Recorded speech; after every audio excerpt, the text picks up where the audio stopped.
Oh, no, Just make sure you edit it out later after that. So. Yeah, for sure. I can even do it when we go left or at the end. Thank you for your patience, bro. Appreciate you. Yes, sir. Thank you, bro. I appreciate you. Thank you, Josh. I'm the most patient person ever. Thank you. And he's the hungriest when you deliver meat. Nice. Nice.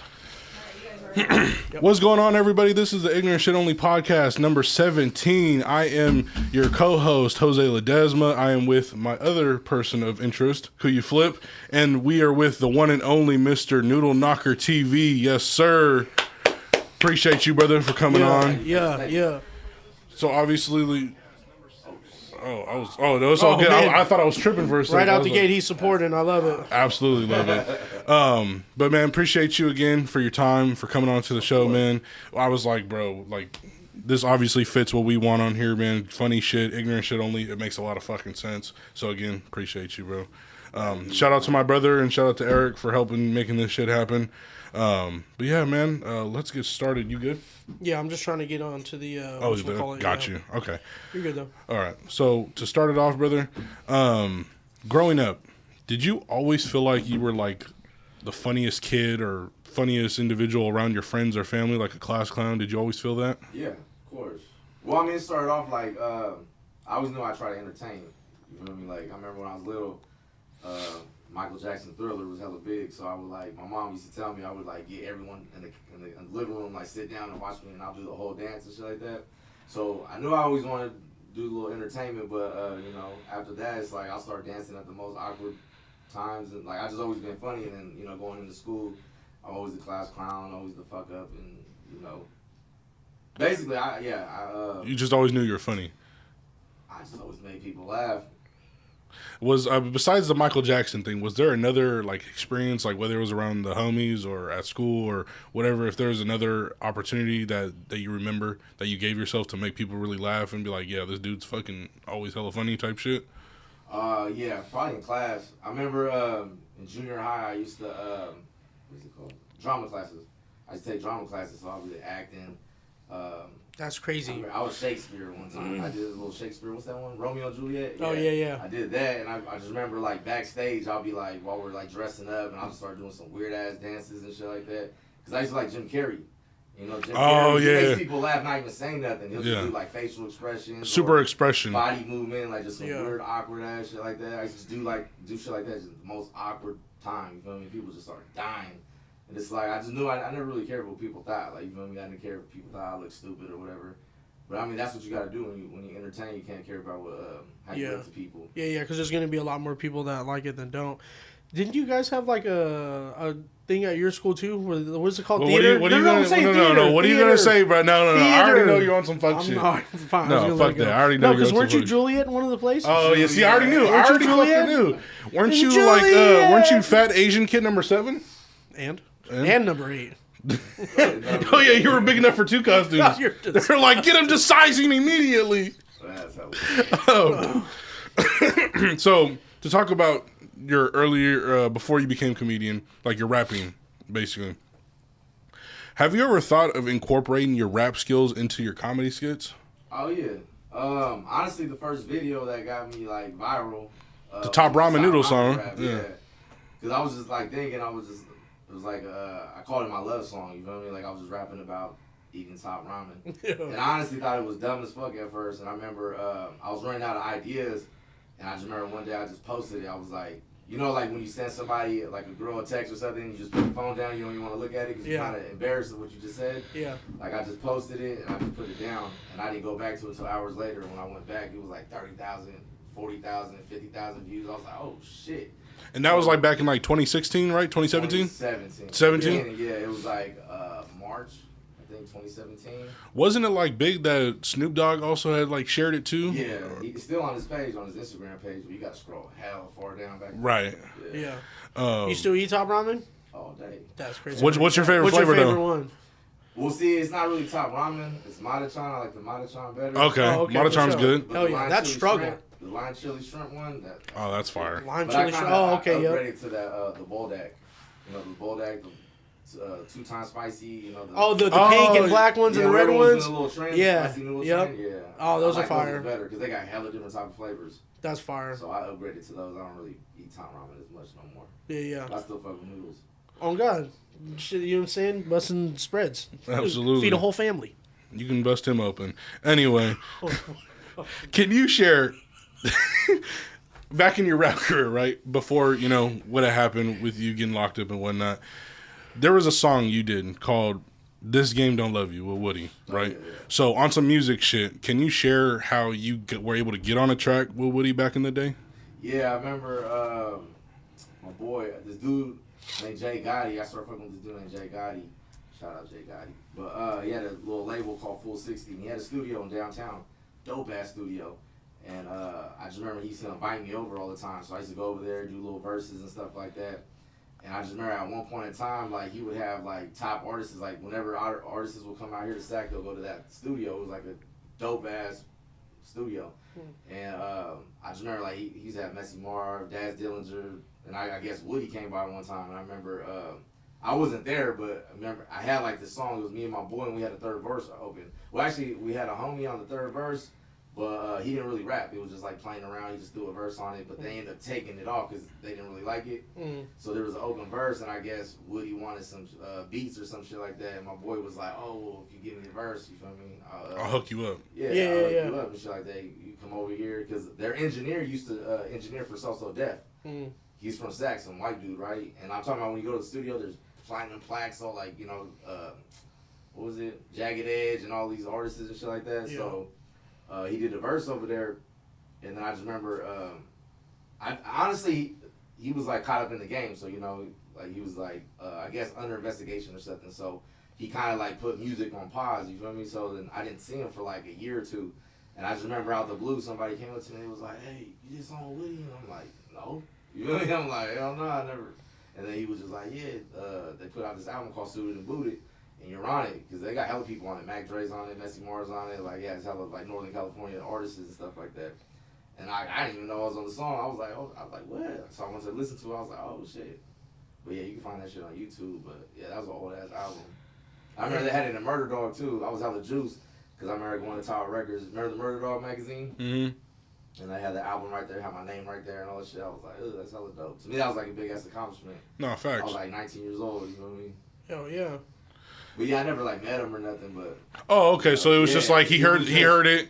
It was like, I mean, if you get on this, to him, and he was like, "Oh yeah, I'll hop on that," and then he just threw a verse on it. Say less than, but that's still dope as fuck. You know what I mean? To have that. I mean, that's how a lot of the game is though. Like a lot of rap music, like a lot of the people that you hear songs, like they're not even together when they make that song.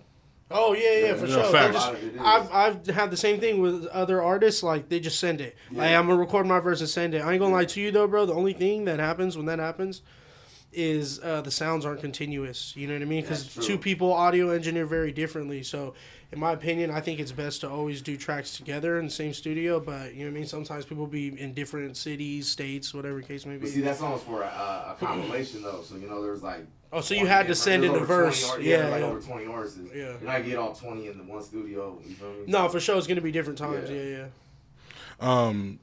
As an artist... Which one would you say comes more naturally to your rap skills or your comedian skills? Rap?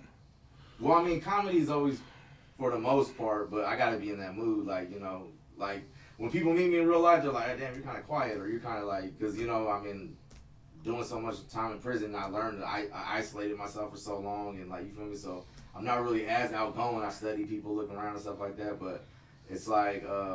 rapping though, it's all day. Like anytime I hear a word, I start trying. Like it could be a long word, like one of the big ass words, and I'll start thinking of rhymes with it. You know what I mean? Like it's just, all day I'm always thinking about rhyming. Yeah. Like, still to this day, even though I don't write raps no more or nothing like that, I'm always rapping. Yeah. Freestyle in the head. That's why even in some of my videos, like my son will be like, "Oh, can you take me to my girl's house?" I'm like, "You about to hit or some shit?" And he's like, "Nah, well, I ain't wasting no gas, you ain't getting no ass." Like I'm always like thinking of rhyming. Yeah. Rhyming's always in my mind. So. Oh yeah. Even a lot of my videos, I rhyme, even in the comedy videos. No, facts. No, yeah. So can you kind of share with us, brother, is like what led you to that point to where you did end up going to the pen? Like, can you kind of share, if you don't mind, can you kind of share what got you to that point where you end up having to do 13 years? Yeah, well, my charges was carjacking, robbery, and I had majority of my time was a gun enhancement. Oh, That's back gotcha. when they were handing out enhancements like crazy. You're a menace. So carjacking was only 3 years, robbery 2 years, and then 10 years extra just because the gun enhancement. Commission of the crime, yeah.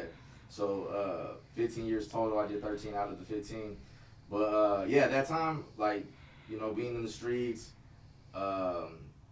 mental health. My mental health was messed up. Drinking all the time, stuff like that. I was trying to do my music thing. I was actually starting to do my little. I'm telling you, like my first couple years before I got locked up, I was like starting to like meet a lot of people, go out having studios, doing verses for people, meeting, like, you know, all that type of stuff like that.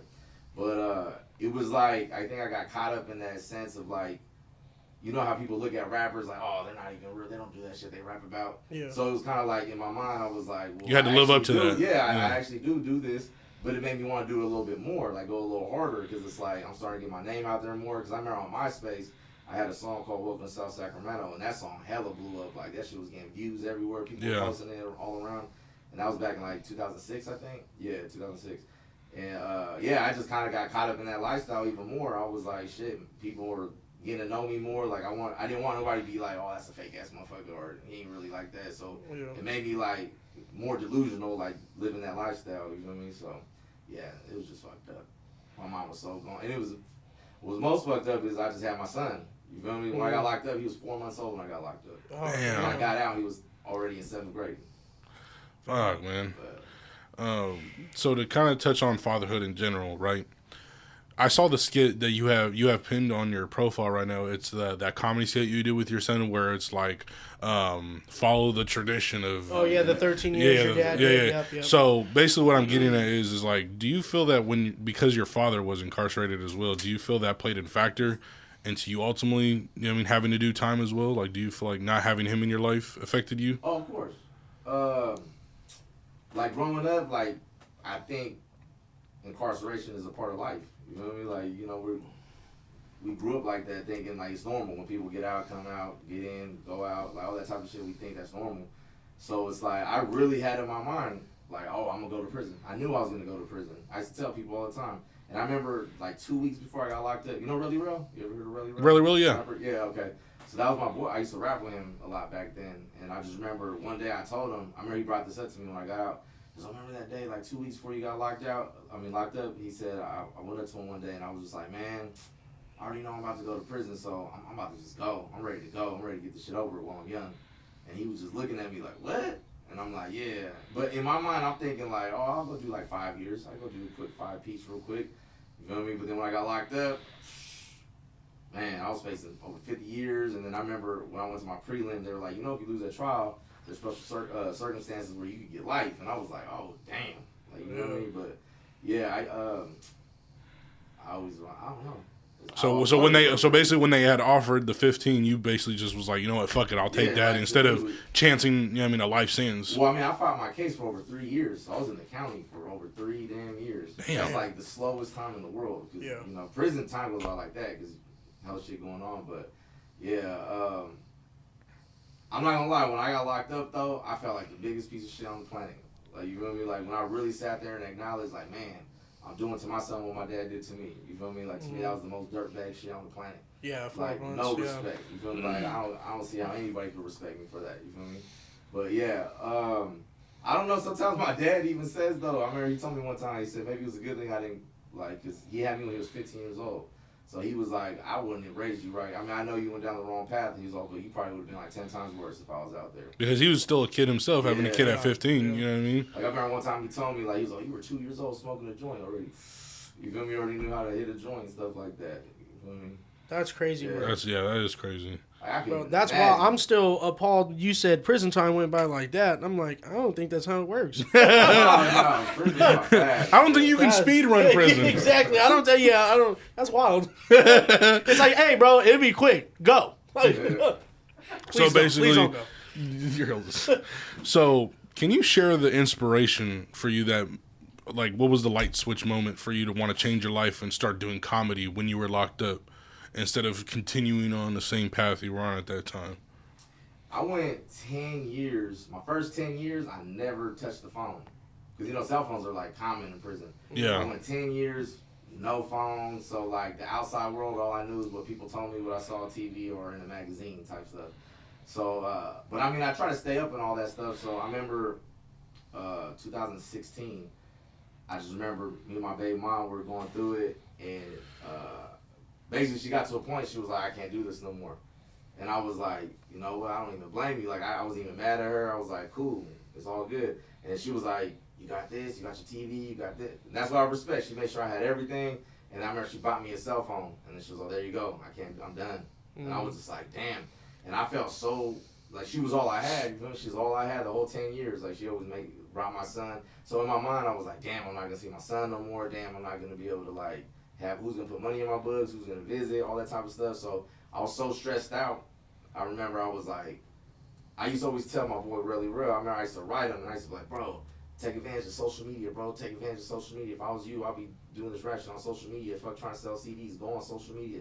And he like wouldn't listen. He's like, oh, you don't know what it is. You don't know how it is out here. And I'm like, bro, I'm reading all about this shit. Trust me. Go on social media. Take advantage of that shit. It's like, bro, I got time to read. Exactly. I said, hey, buy me business books. Buy me this. Buy me that. I'll do all the research. You feel me? And just tell you exactly what to do. Yeah. Easy. But he didn't listen.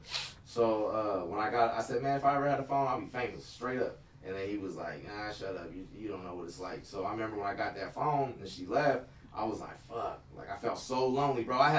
Imagine having the world in your palm, and I just felt lonely, bro. Like, I'm talking about nobody to talk to. Like, even when I hit up certain people, like, oh, what's up? That was it. It was, like, short-lived. So it got to a point I was like, man, I was thirsty for attention. You feel me? I wanted somebody to talk to. I wanted somebody. So I just remember I said, I'm going to get famous. I used to tell everyone that, and they were like, how? I said, I don't fucking know. I'm going to figure it out, though. Yeah. And I remember I used to literally tell myself every day. People thought I was weird at one point because I was in a dorm at this time. And I remember I used to walk to the bathroom, and I'd be so locked in. I'd be like, I'm about to get famous. I'm about to get famous. I'm about to get famous. I would just tell myself that, like, yeah, you're manifesting it. Every day I used to say that shit. How? I don't know, but I'm going to figure it out. So I remember I started trying to do rap videos because that's what I've been that's what you my know. whole life. Yeah. So I'm like, okay, let me do some rap videos. And this dude was just like, hey, bro, like, he saw what I was doing, posting every day. I'm posting, like, quotes, like, some positivity shit, some, motivational shit. And he was just like, bro, don't nobody like that shit on social media. And I'm like, what you mean? He's like, don't nobody go on Instagram looking for rappers and stuff like that. Show your personality. And I'm like, huh? Yeah. So it got to a point, he had a phone too. So I remember one day, I was struggling. I was trying to fix something over there in my bunk area. And he just started recording me because I'm over here talking to myself. And he just started laughing. He's like, bro, you got to post shit like that. And I'm like, what? And he was like, yeah, post shit like that, bro. Like, show your personality. So I started looking at videos, and I'm like, I could do this shit, bro. That's easy. And I remember I started doing, like, little stupid videos. And then next thing you know, 1,000 views, 10,000 views, 100,000 views. You feel me? And shit like that. But it wasn't until I did that Top Ramen video. So basically, it was kind of like, this is what people like. I remember that's when mukbangs was super, super banging. Oh, yeah, yeah. And I remember he was like, bro, show your food. And I'm like, show my food? Like, I didn't acknowledge people are interested in prison. You feel me? Like what we eat, what we do. So I remember it got to a point where over here like doing showing the prison workouts, showing how do you tattoo in prison. Like my first page, it got deactivated off people reporting me and shit like that. So this page that I'm on right now is my 4th page, bro. Like you feel me? I went through hella pages, like blowing up, doing numbers, and every single time I just pick back up. You feel me? Yeah. But yeah, it was just when I saw the reaction, like how much people were fucking with this, like. Everyone wants to laugh. That's how I looked at it.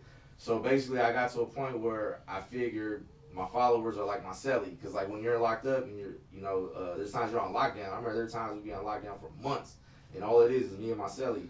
But we'll sit there like you got that good celly. You guys, like how you guys, I guarantee you guys are in a celly. I mean, you guys are in the same cell together. Time will go by like that. You guys will just be sitting there making each other laugh. You want to do a crime? You want to go do a crime right now, bro? And let's just ask the guards, like, it's like you want to build a snowman but commit crimes. Exactly. Do you want to do a crime? Yeah, exactly. You said we can be same cells if we do what crime? Arson? Question mark? That's disgusting. No, real shit. So it's like when you're in the cell with someone doing that time, like you guys try to lift each other up, make each other laugh, like try to lighten the mood and stuff like that. So I figured when I get on social media, I'm trying to do that with you. Yeah. Meaning the whoever's watching, basically. I'm just trying to make you laugh, trying to make your day better. So once I saw the positivity, the influence, I'm talking about I had people tell me daily, like I'll stop and get them out of depression. I had people telling me like they felt like killing themselves one time and like got to the point they ran across my video, was like, how's this dude having more time, like more fun in prison than I am out here on the streets? Yeah.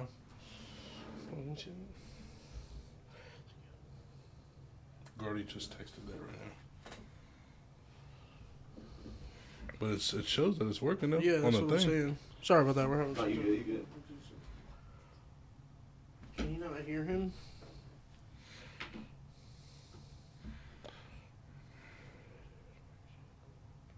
Yo. Oh, okay. We can still hear him, but it's just from the other mics. Okay. Okay. We're good then. Yeah. So basically, brother, when you were locked up, right? Can you share like what was like the hardest moment as a father?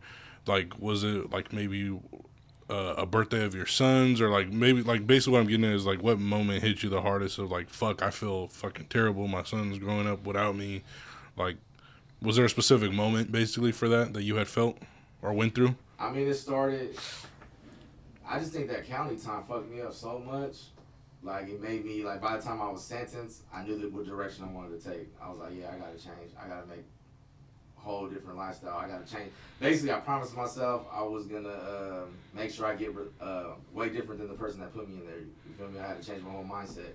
But it was through that glass. Like, I went 3 years. Imagine his first 3 years, I'm just seeing him through a glass every twice a week. You feel me? So it's like, the first time I saw him crawl was through a glass. First time I saw him walk was through a glass. First time I hear him say words through a phone. Like, you feel me? Like, that used to fuck me up so bad. And I just remember he'll be sitting there, like, hitting the glass trying to touch me. And, like, he started crying and stuff like that, you feel me? And he's just like, I want to touch that homie. And I'm just like, fuck. Like, that shit used to kill me, bro. I'm like, what the fuck did I do? Like, I don't know, that shit killed me. So that carried on throughout all the years.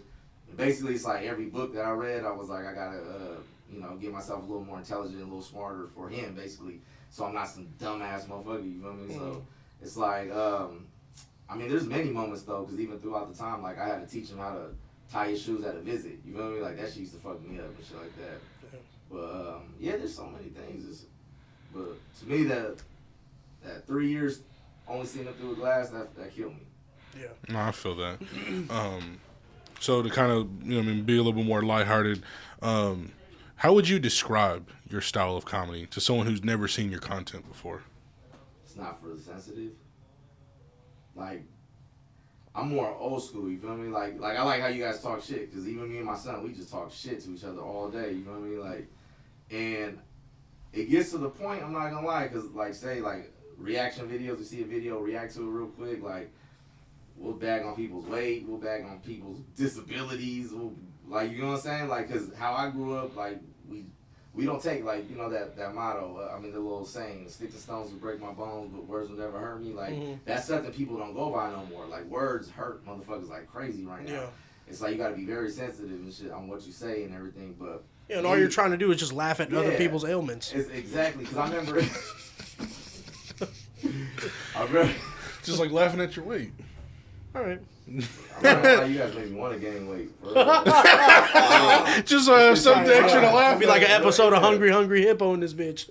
I remember my boy's little sister used to have a big ass nose, right? So I used to like clown her all the time. And like she was young growing up, right? And I used to go, oh, you came out the womb nose first. I used to say shit like that to her, right? Nose first is crazy. No, but what's crazy is when I was in prison, like 8 years later, she wrote me a letter and she said, you know what? I used to get mad when you used to like bag on me and stuff like that. She said, but you made me learn how to laugh at myself. You feel me? Where when I got to school, they wasn't bagging on me as hard as you were. You feel me? So they were like, it kind of taught me how to laugh at myself. Not take shit too serious. You feel me? Like, no, I'm not easy to. No one could just break my heart. Hurt my feelings that easy and shit like that. Yeah. Absolutely. So can you kind of share the thought process or creative process, I should say, when you were making that Top Ramen song or even your crib skit? Like, what was like the thought process? Like, oh, bro, if I should do this as something that'll be hella funny, or like, what made you want to do those things, or like, how did you come up with those ideas? Basically, what I'm getting at. Well, songwriting, it's like the first thing. A lot of times I try to come up with the hook. So I remember with the Top Ramen, it was just like, what could be simple and something people could sing easily, you feel me? Like, it got to a point, that video got so big, people were sending me videos of their kids singing the song, you feel me? Oh, shit. Kitchen. Yeah, they'll be in the kitchen, little 5-year-old, I'm about to eat another Top Ramen soup again. You feel me? Like, even my daughter sings that shit, bro. Like, she'll be like, again, ayy. Like, she does that shit all the time. Like, she'll sit there, but, it's like I just wrote that just thinking like what could be like catchy, something a little being stupid. To me it was just being dumb, but it's like when I posted it, people related to it so much because who the fuck didn't eat top ramen? Like, and it's not even poor people; it's college students. You feel me? Like all that type of stuff like that. But yeah, it's a universal. yeah, it's universal. Food. And I didn't really acknowledge that at first on how universal top, like struggle eating.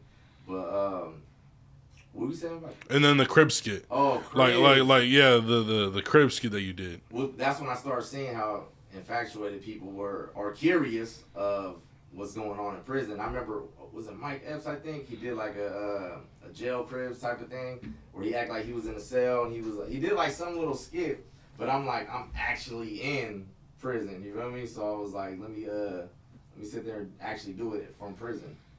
But yeah, I think it was Mike Epps. He did and that kind of made you be like, yeah, let me try to do something like that too. Yeah, we even did a prison alligator hunter or crocodile hunter. I don't post it because I remember when I posted a few times, like it got taken down because. Was it hella profanities and shit in there? We had this dude tied up on the ground. He was missing. He was like a knot. No, real shit. It was like a knot dude, right? And I just remember this is how I used to get people in prison because we were in a dorm, level 1, bro, just having fun. And I just remember I walked into this dude. I walk into people like, hey, you want to get famous? Hey, you want to get famous? Hey, you want to get famous? And people were like, hell yeah. So I remember there was this knot, right? Missing teeth and everything. And I just remember me and my boy, we did prison cribs. So we're like, let's do, what's wild? Prison alligator hunter, like, or crocodile hunter. Like, what the fuck you mean? So what we did was we fucking had him on the ground and he's like arms and legs back and we like tied him up. Yeah. And he's all acting, and then my boy, he went by No Face at the time because he used to have the bandana over his face, so we used to call him No Face. And he started doing like an Australian accent, and he was like, "Oh, Crockett, look at him. We got he's a fighter." Like, you know what I'm saying? Like, and he was like, "Ah." So they're acting like they're just like cat, like they just kind of crocodile. Yeah. You know me? But that's hella funny. When I first posted that shit went crazy. Like the first 2 days, and the next thing you know, Instagram took it down. And the next thing you know, squad, the higher ups in prison, they ran on the yard, bro. They came like fucking 10 cars deep. Ran up in there like 4 in the morning, snatched us all up, handcuffed us, and it was like, hey, all this video shit, you guys gotta stop. Straight up. We were doing too much. We were going crazy. It's getting to a point where the guards are like, it's funny. It's funny, but me and my wife left at home. We're getting write-ups. No, I had COs and what they call ISU. You feel me? Like, they're like, basically like CIA in prison. Okay. They investigate and all that shit. They investigate gangs, like people selling drugs or dirty cops. Like, they're the ones that can arrest the CO. They'll go on the yard and arrest the CO type shit. They got higher power. But it got to a point, I used to be working and they'll come to my job and be like, hey, Bloodshot, what's up? And I'm like, how the fuck you know I'm Bloodshot? Yeah.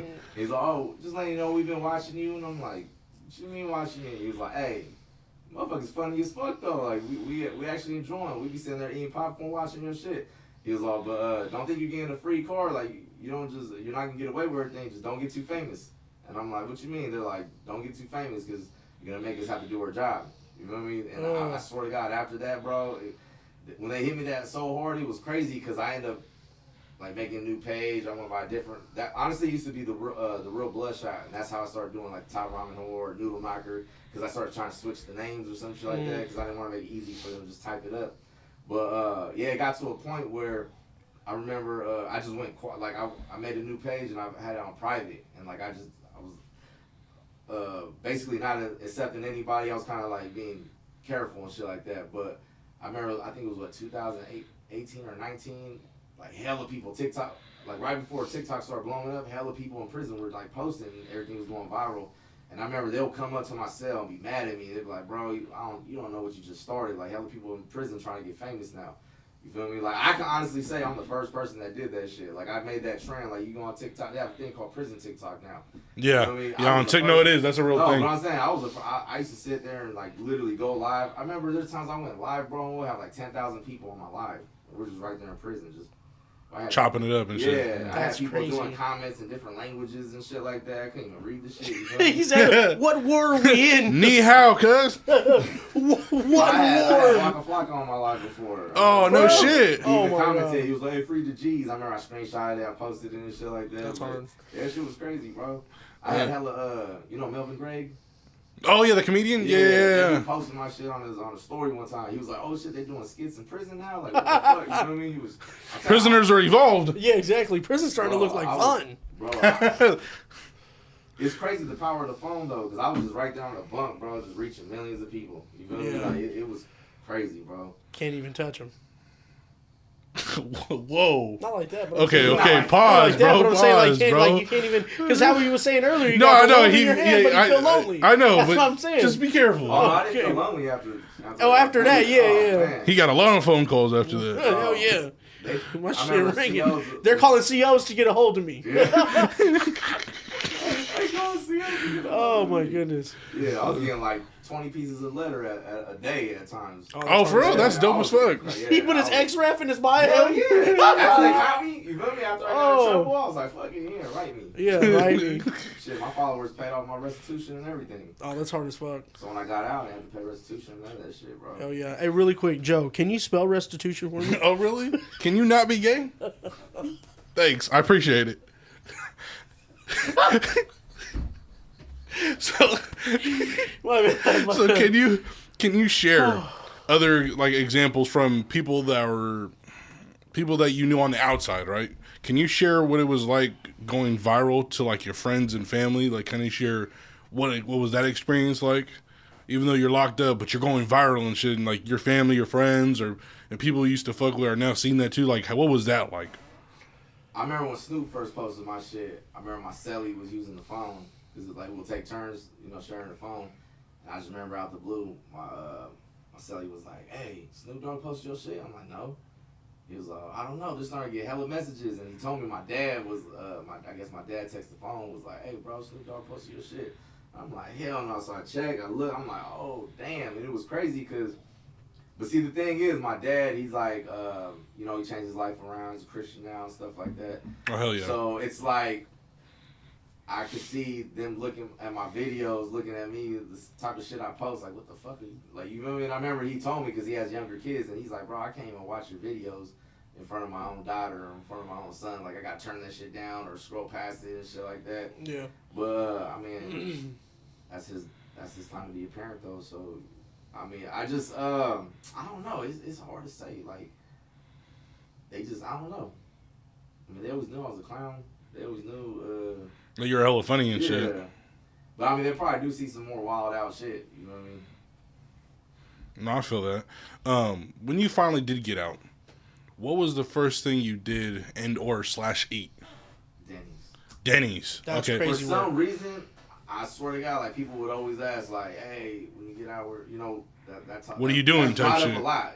Where are you gonna go? What's the first place you want to eat? And I don't know why. For some reason, I think just being on the road or some shit like that, I picture just getting out, going on the freeway, and there's a Denny's right there. Like, you feel me? So I just kept telling myself, Denny's. I don't know why, for some fucking reason. Is that a safe space for you? Probably. I just love the little Grand Slam thing. The little, yeah. Fire. I was gonna say it's got to be deeper rooted. Probably he loved that place as a kid, and you were like, "I'm going back there." Well, probably my grandpa was a truck driver, and I remember like he'd always go to little spots like that. Yep. Oh yeah, the trucker Not styles. diners, but different Diners. Type of diners. Yeah. Little diners like that. So when you got out, it was around COVID time, correct? Actually, like 3 weeks before COVID. Oh, 3 weeks before Yeah. COVID. Damn, Okay. Get out, the world shut down. That's fucked. Yeah, because Theo told me that. He was like, "Bro, you got out the worst time. Yeah. So basically my next question is, was it hella frustrating for you when you got out, considering that COVID was ruining everything and shut down everything, or did you feel like that was more like an opportunity for you to double down on content when you got out? That's a good question. I mean, it kept me closer to my son, because when I first got out, we were basically just stuck in a room together. You guys were basically sillies in a different way. Yeah, just at home. Yeah. 'Cause I was sleeping in his room and everything too. Like, he had a little futon in his room, and I just sleep right there. So I mean, we were with each other all damn day, but I can see the effects it had on him though. Like, I can only imagine being a kid, being, like on house arrest basically. You know what I mean? But I know it was like mental health was like all bad around that time for a lot of kids. You feel me? Like, It changed the school system entirely. Absolutely. Absolutely, We talked bro. about that too. That Stunted shit was crazy. social interaction. Yeah, all of it. And I mean, my son is like that. Like, he's a recluse. So you feel me? Like, he's hella antisocial, all that. But I mean, I'd rather that than him being out on the streets. You feel me? For sure. Yeah. No, facts. Yeah. Which is kind of ironic because now you got him doing skits with you. You know what I mean? So it's like he got to come out of his shell a little bit for you know what I mean him to want to do that with you. But he'll never do it on his own though. Oh, for real? He literally just does it with me. That's it. Oh, okay. Well, then that's cool. Then. He don't really care for it. Are you the one that always brings him the idea, or does he come to you with ideas too? I mostly come up with everything, but he throws his input. Or there'll be times he'll be like, nah, we should end it like this or like this. And I'm like, or, add this into it. And I just be like, oh, hell yeah. Because I like to take his input too, because, you know, he's younger. He has a younger mind. What the younger people like and shit like that. So I think that's why a lot of dick jokes and a lot of jacking off type shit. You know, like, I don't know, that's how popular. The kids are, Yeah, kids are different. Yeah. He was doing that for his popular. God damn, I was going to say that first. He'd be by himself, like, looking at himself in the mirror, like, you like dick. Like, First of all, don't you have an actual video of you doing that? Don't ever get at me like that. Oh, you're projecting. Oh, really? You didn't wear your cowboy hat saying that? Oh. Yeah. I didn't say that. Don't even try. No, you said that. I took the cowboy hat on, I was like, who's gay? You are. Your mouth. Basically, what I'm thinking about next is like not censorship, monetization. Would you say comedy is like your main full-time gig, or do you like work a 9 to 5 too, or like how good is this like money is for comedy? Basically, is what I'm getting at. It fluctuates because it's like some months are good, some months are not too good. But I know I went like 3 months where I was damn near getting paid the same as my job. And I ended up losing my job around that time. Was it October? So I was just kind of like, fuck it. Like, I was just like, I obviously make it. I mean, I know you can sit here and be like, 2 incomes, right? Two incomes is better than 1. But at the same time, I'm not going to have as much time for content. Yeah. By working a full-time job. Like, I'm kind of like, well, I can put more energy into content. And then I'm getting paid the same. So I basically was like, fuck the job. Didn't try to find a new job. But where it's at right now, bro, oh my God. Because I basically said, if I go like way harder, I know I can make way more. So I'm like over doubling that now. You know what I mean? So it's like, and then like right now for going into next month, because they do it by every 30-day period, you feel me? From like the 1st to, well, this month will be the 28th. I'm halfway there and I'm already fucking, I'm like, God damn, like. Healthy. I should have quit this job. I should have quit working a long ass time ago. Because the last job I had was a graveyard. So even though I had time during the day, I got kids, I'm tired, I'm just, like, my sleep schedule was all fucked up, you feel me? So, graveyard and sucks. then I was drinking, you feel me? October 5th is the last time I drank. So. Oh, this last year? Yeah. Okay. Oh, okay, good shit. Good shit, man. You're I'm sober. past 4 months now, but, yeah, I just trying to, because when I drink, bro, honestly, that's what fucked me up when I got out. I had this whole game plan. I was like, I'm going to be a millionaire within the first 3 years, 5 tops. Right, I had this whole plan, but within like 4 months of getting out, I started drinking, and I'm not gonna lie, I just started, man, because I'm the type I binge drink. You feel me? I black out, and then like right when I wake up, what I'm saying, right when I wake up, if I got a little bit left, I'm drinking that. You feel me? Like instantly, I can't be like, oh, I'll drink that later. That finish it mentality. So now I'm like drunk all day, every day. My last job, I got fired because I had alcohol in my backpack. You know what I mean? Like I would be at work drinking, fucking up. I fucked up hella shit basically, drinking. You know what I mean? So it was a problem. Yeah, and I remember my dad used to tell me like it's okay to have a drink, but it's like have it after you're done with business. Like you take care of handle your business first. Yeah, and drink later on. He's like, but when it gets in the way of the business, then it's like it's a problem. Bro. Is it for you that like once you start you can't stop? I can't stop. I know I'm the same way, bro. Same way, dude. Whatsoever. I'm jealous of those people that can like just take a couple drinks or just drink till they're buzzed or some shit. I can't do that. Yeah. I gotta black out or nothing. Yeah. Yeah. Exactly. It's like the same way he eats. I gotta get like extra fat or nothing. Facts. All right. All right, bro.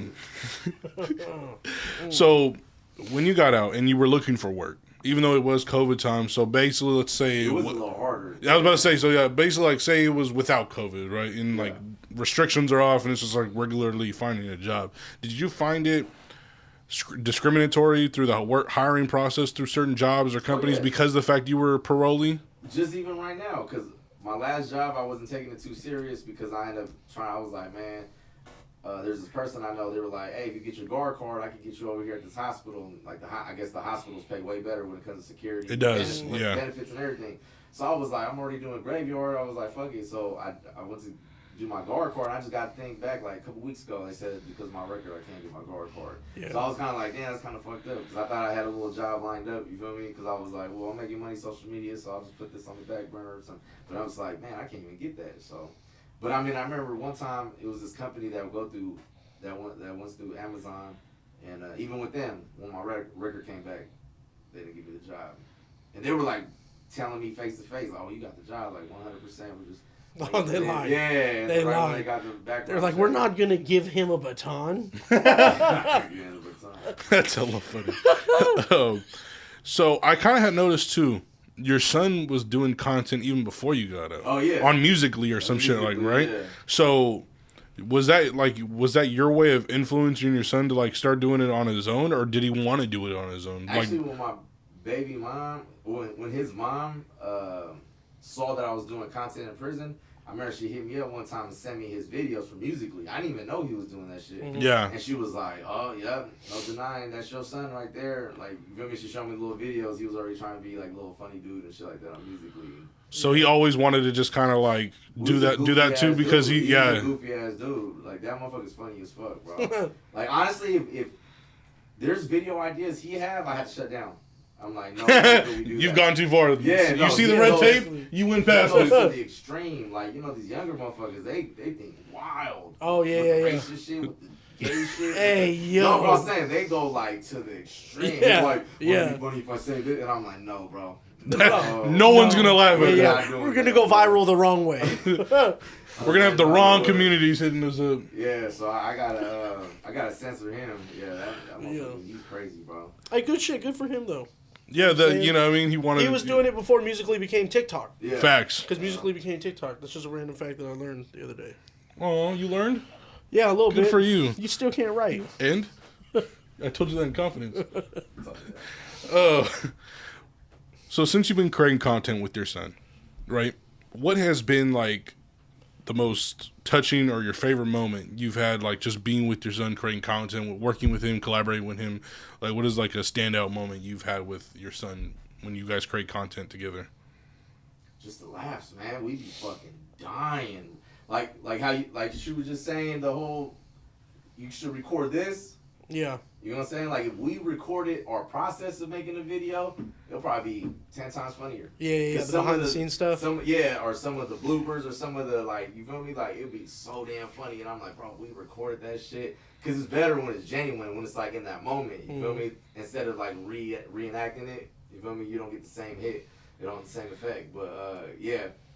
I don't know. It's just the laughter. We just sit there and we just laugh. Like, it's like, it's not even my son. That's like my boy. You know, that's my homie. You know, like how you guys talk, that's how we can talk. That's he talks shit to me all fucking day, bro. Like, it should be crazy. I don't know. I don't think I'm gonna have that kind of relationship with my daughter. But I would think not. What's up, motherfucker? What's up, homie? What's up, Dad, chill out. Yeah. We're at school. Yeah, we're at school. It's like 3rd grade. So, bro.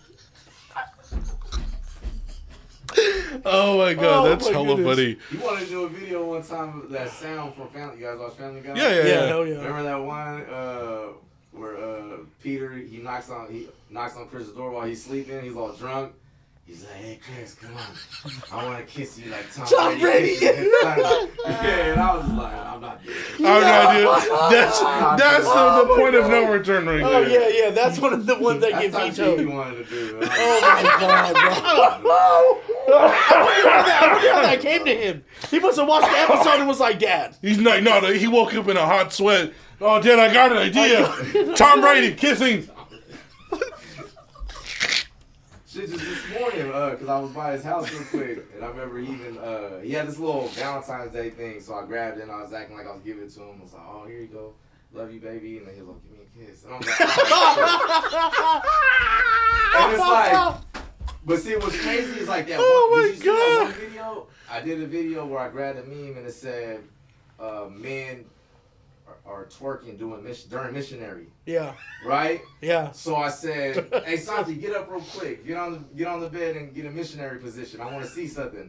Right? So he goes to the bed, and this is literally in the moment. It wasn't scripted. He went on the bed and laid on his back. Oh my God! And I just started, bro. I'm like, bro, what the? He's taking a missionary position, and I'm like sitting here thinking, because I'm picturing him like getting on top, shaking his ass, acting like he's, Yeah. That's what I was expecting, trying to make fun of that. Yeah. But he like literally just laid on his back like he was getting fucked. You know what I mean? Like he was going to get fucked missionary. And bro, you can hear it in the video. I just started laughing, bro, and I just turned. I said, never mind, bro, never mind. Like we can't do this. Video's over. Yeah, we'll start again tomorrow. This video. But it's crazy because I just posted it anyways. I was like, fuck it. And like, cause he don't give a, that dude don't give a fuck about like what people think. You know? He does not care. But I just remember the comments though. You get people like, why would you even tell your son to get a missionary position? That is nasty, or that's hella out of pocket, or that's hella weird and shit like that. Like people even saying like, you better call CPS, see how he was checked growing up with him and his dad. I'm like, stupid ass bitch, I didn't even raise him. You know what I mean? I wasn't even there. Calling on the other person in the conversation. There, shit. Bro. Joke's on you, I wasn't even there. I was in fact a deadbeat. Oh my God. I was at school. We wore the same pajamas every day. Every day. Fuck. You got the Hawaiian fucking background for the pictures when you're in See, we went traveling. It was oh my God. That's hella fuck. My chest. I know it's heavy, ain't it?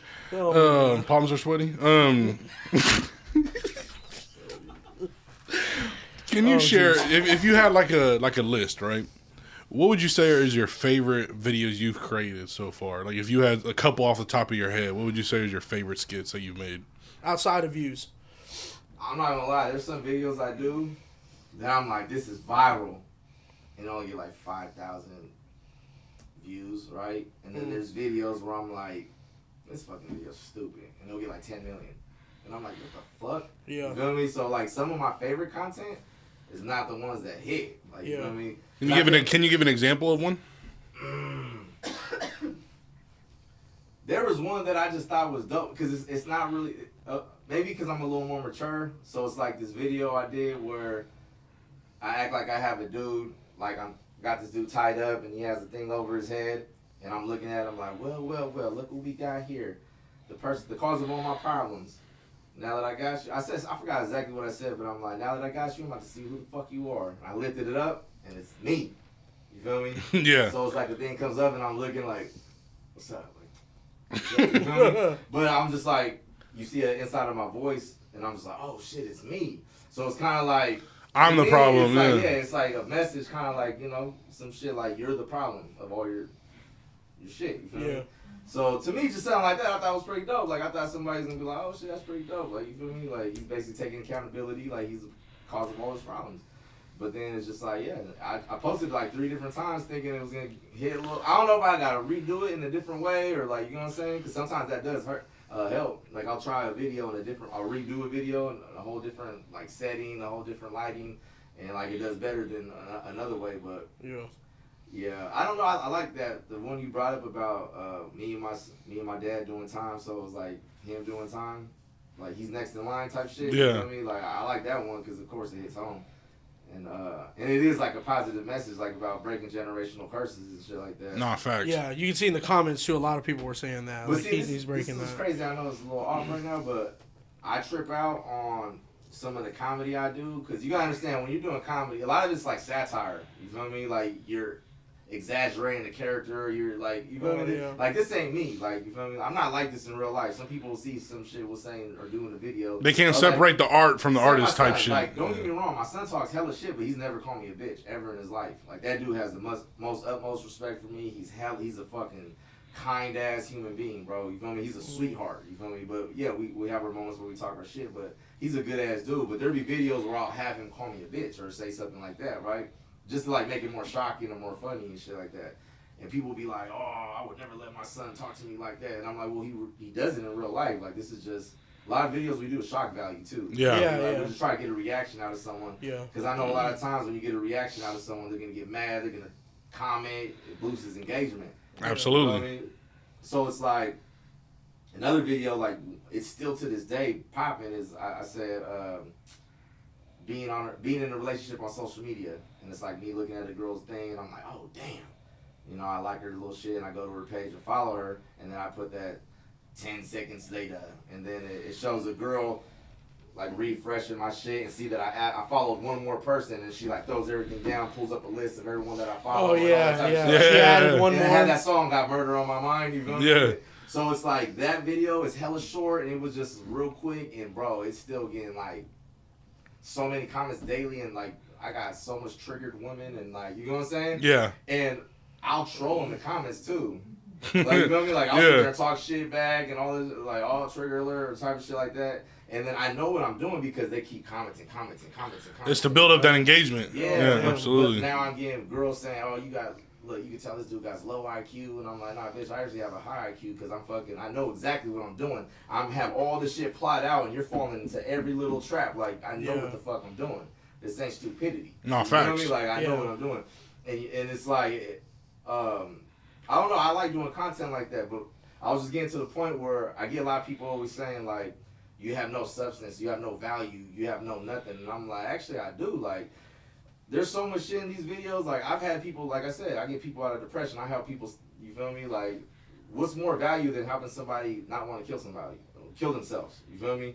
So it's like, I do bring a lot of value, I feel, in my content because I really do be helping people. You feel me? And I'm a cool ass dude. Like, like I said, people really hit me up in my DMs. I'll be cool with them. Like, be my normal self. But yeah, it's just a role we play. You feel me? Like, everything's just a role. Absolutely. Would you say percentage-wise, your content is scripted / improvised? What would you say is, like, I don't know, like scripted 50 or scripted 60 or, like, you know what I mean? What was the percentage you would say when it comes to you doing your content? What percentage is scripted and what percentage is improvised in the moment? Not that much is, to be honest, improvised. Oh, so mostly scripted. So like 80-20? Like 80-20 would you? 80-20. There's a little couple things here and there, but it's like, you know, I took acting classes though. So it's like, you gotta sell it. Even if we act like we're doing a prank, we gotta sell it to make it seem like the prank really happened. Like, you feel me? So it's like, that's why I always trip out when people sit there and they act like, obviously you see a video's fully edited, you see the caption, you see back and forth. Obviously this was all edited, and they think it's like a real life thing. Like, me and my son just had a real life conversation in real life. Like, you know what I'm saying? Yeah. Like, people are just fucking retarded. But yeah, it's just, mostly everything is, I mean, there's videos where I'll have an idea, and while we're recording it, we'll be like, oh no, let's do this. Or no, let's say it like this. Like, you know what I'm saying? I might have, I'll know where I'm going with it, but I won't know everything fully until the recording process. Do you mean improvised by that? Like, yeah, like just in the moment, like, oh, even though it's not a part of the idea of the skit at first, like, let's just throw this in here real quick. Oh, you know what? Yeah, I'll give it a little bit more than probably 60-40. Because like, a lot of the videos I do just in the moment of making the video, I'll be like, no, I'm going to say this, or no, I'm going to throw this in there. Because comedy is the one thing you can really, like, kind of play with, you know what I mean, in terms of not always having to follow the script or what's on paper. You know what I mean? Because it's all subjective at the end of the day. Sometimes it don't even got to make sense. Absolutely. But as long as you think you can get a reaction out of it, you know what I mean, let's just do that, throw that shit in there real quick. Yeah. For you, man, since you already do comedy material, have you ever thought about doing stand-up or taking your comedy into a different environment / setting? Yeah. People, I've had hella people hit me up about that. I even went to you know those dudes, they do the smoking show? Yeah, over there off 47th? Yeah. Yep. We gotta go check one of those out someday. No, I went to one. Right? I went to one. It was cool as fuck. I enjoyed it. I mean, I don't smoke, but I mean, that's not the point. It's the comedy. But yeah, like the dude that hosts it all the time, like he hit me up and he was like, "Hey, bro, like you want to get a little 5 minutes in or some shit? Let me know." And I don't know. I just think I'm so used to just everything being like on camera, edited, and like, you feel me? Like, it's gonna be different getting a live reaction from people. But people tell me all the time, they're like, bro, just be yourself. Like, I get told, like, somebody told me not too long ago, they're like, bro, just go on stage and be yourself, and I guarantee, like, people will fuck with it. You know what I mean? Like, just kind of think of some key points of what to talk about or like what to joke around about, but it's like, yeah, you'll be good. But I don't know, I overthink, bro. I hella overthink. Honestly, there's so much shit. Like, what I do right now to me is super limited. Like, the following I built up, everything I built up, most of this was fucking being drunk most of the time. You know what I'm saying? So Yeah. I haven't even fully done or achieved what I want to achieve. Like, I guarantee if I was sober this whole fucking time, bro, I'd be way bigger right now. You feel me? Like, content would be way better. Because I want to start doing, like, more long-form videos. Like, 5-minute videos, 10-minute videos, like, on YouTube and shit like that. Yeah. But I just never get to it because I start overthinking. And it's, like, easy to just do the little quick videos and stuff like that. Yeah. But it's like I need to start challenging myself more. And being sober, I know I could do that. But, yeah. Because I've been struggling with the alcohol shit the whole time I've been out. Hell yeah. So I've been out going on 5 years, and I was gonna say those guys that do the smoking Yeah. at the show, they actually run a podcast out here too. Oh yeah. Mhm. Okay. Yep. Which one is theirs? I'll show you who they are. Okay. So last thing, brother, and then we can kind of just chop shop bullshit a little bit on the show before we close it out. Is where do you see NoodleKnockerTV in the next 5 years? That's a good ass question.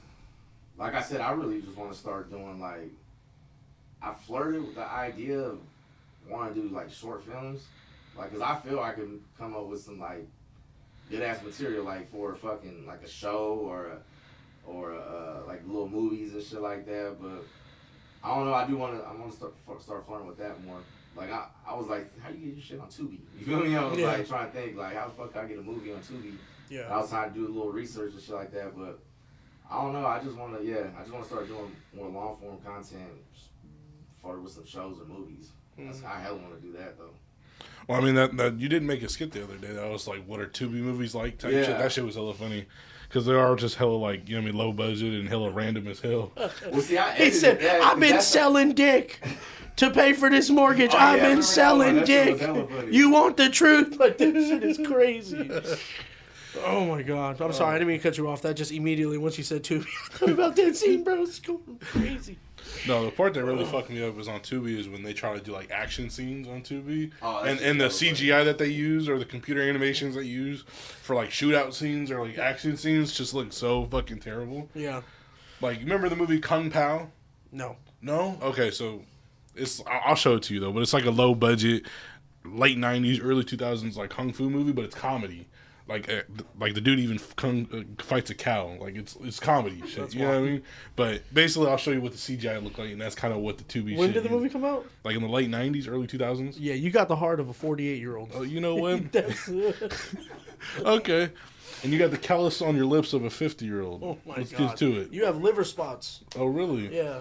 You have Near your rectum. Let's talk about that. Oh, really? Yeah. Your mouth is very cancerous, and not because of cancer. Just men all inside there. Just all right. Tight. Yeah, exactly.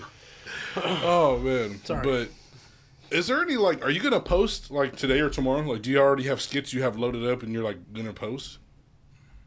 Yeah, cause sometimes like me and my son, we'll sit there and we can make 10 videos in one day. All facts. Yeah. And then at that point, are you scheduling them out? Yeah, or just randomly whenever I feel like, okay. this one or that one or Do you post in the moment, or do you have them scheduled to drop at certain times? Moment. Oh, okay. Which is a bitch because I have to like get off Instagram and go do it on Facebook, and go do it on TikTok, and go do it on YouTube Shorts. They have apps. They're like third-party apps, bro, that you can like Post at put the it same in there, time? and then it'll post everywhere. I don't know. I do everything manually. That's all good. School, yeah. That's all good. You know what I'm saying? Last thing, man. I guess before we can kind of like chill out and just shut this down is, can you describe his build for me, please? His build?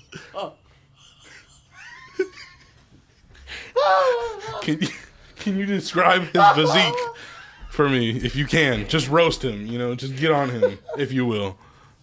You show the video? Oh my god! You can show a video, photo. You can just use something off the top of your head. It looks like the video. Here's it on. Which one? God, show the camera. Show the camera. Show the camera.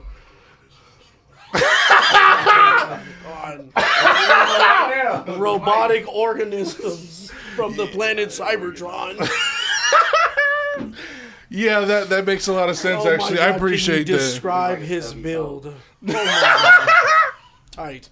I love this. So anyway, this was the Ignorant Shit Only podcast number 17. This is my co-host Kuya Flip. Thank you again, NoodleKnockerTV, brother Bloodshot. Appreciate you and your time, man. You were awesome. You were fucking hilarious. Yeah, of course, one last thing, man. Before we do get out shout out to my sister in the back with the camera work. Love you, sis. Appreciate it. You. Do you have anything since you coming up? you can end the recording right now. Actually, don't play. You're hella I'm like, bro, what the fuck? You didn't even give bro a chance to. No, I know. I'm just fucking. Oh, you're disgusting. Can you take some time, bro? However long you need. Promote what it is you got coming up. Shit, I don't got nothing coming.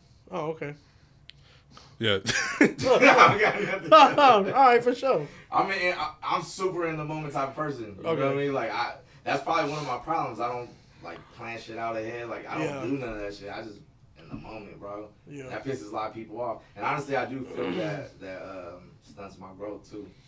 Cause like how even fucking like I don't have a team, bro. I just do everything by myself. Like, you feel me? Like if I had a team, I knew if I had all this shit, I could do way more. You know what I mean? I don't even network like that. Like I don't talk to people.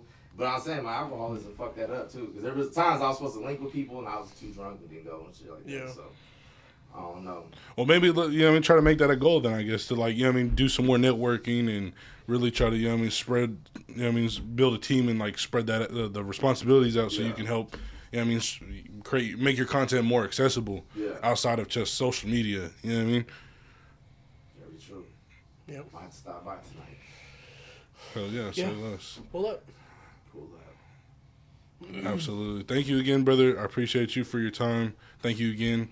I mean, everyone who's watching, thank you again for taking a listen and watching episode 17 of the Ignorant Shit Only podcast. We have episode 18 next Saturday. We will try to go live at 12 again with, how do you want to? His name is Josh Veal, CEO, real estate mogul, businessman, car enthusiast. That's who we have, and we're interviewing next week. Next Saturday. So please tune in. That'll be February 22nd. Yeah, 22nd. Try to go live at noon. Thank you again, everybody who's watching and listening. I hope you have a great Saturday. Peace.